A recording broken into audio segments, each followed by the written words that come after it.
Hey kids, it's JW here, and welcome to the second of the FPV narrated flights, except this one isn't FPV again, and isn't live narrated, so we're going to call it a flight commentary instead.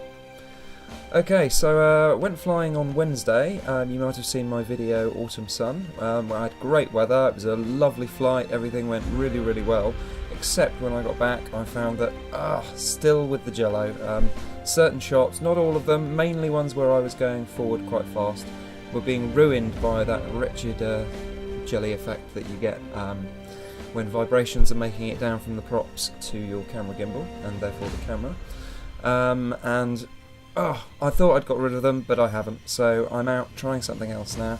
So let's get in the air, and I will continue to talk sporadically over the top of it, in the hope that that will help in some way. Enjoy.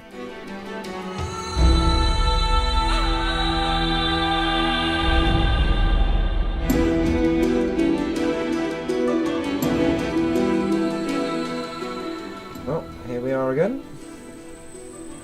And this time it's the Terror Fields, our faithful old testing ground. So apologies it's not more exciting, but it's very easy to get to. And I can park right next to it.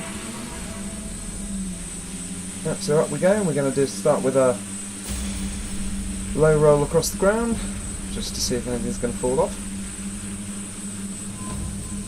No, nothing has, so we're going to go a bit higher. Oh, and we're doing a panoramic rise up the side of the leisure centre.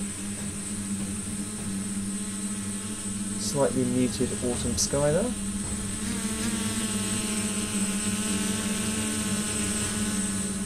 Not sure what those motor hops were. Might be something to do with being over the recommended frame weight. Got a big battery on. Should we fade in some grading? Let's make it look a bit more attractive to look at. There we go, that's better. More of the motor hops there. That might be because the arms of the 550, when they get sudden thrust from the extra powerful T-motors, they flex slightly, and that might be what's causing those hops, or it could be wind, or it could be something else entirely. Bit of gimbal control there. Having seen what's going on in the sky, we're now looking downwards over the local council offices and the leisure centre over on the right. Don't know what goes on in there. And a nice, relatively smooth pan round the sports fields. Who'd have thought we needed so many? The good news is, we don't seem to be getting any of the horrible jello effects. Haven't seen any yet, and we've done, a range of flying manoeuvres. But what we are getting is slight secondary shakes. The really miniature ones that you don't really notice unless you're watching in HD and watching really quite carefully. But they are there, I think, and that might be caused by using too thick a foam, either at the joint between the gimbal and the rails, or in the bit I've just put in under the camera tray. Never mind though. Apart from little jumps like that, this is all mainly usable. So we've headed over to the autumn side of the field, where there's a little meandering river there. Pretty much one of the few interesting natural things to look at in this flight ground. And because we are a quadcopter, we can just drift to the right like that. We don't have to be going forwards all the time. And see that little white van over there? Because I need to land in a minute, I bet you that contains at least 3 mental dogs. But here we are spiralling down, past the golden trees. Oh, wind is interfering a bit. You can hear I've got a stereo microphone, external microphone plugged into the GoPro, and that's mounted on the underside of the craft, so it's not directly in the wind you get from the props.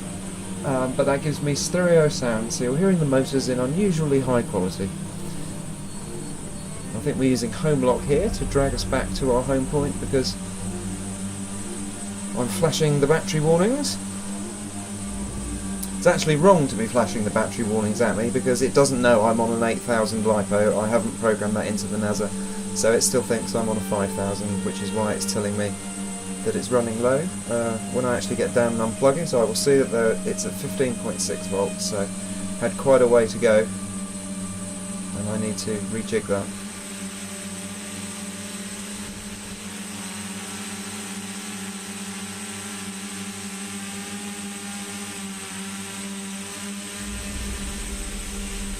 But I do like to have that little red flashing light to tell you when it's time to come home. So I'm just backing over the rope. Result, we seem to have conquered the jello. Some shakes to get rid of, but generally I think I can do that. So we'll call that one a win, and we'll see you next time.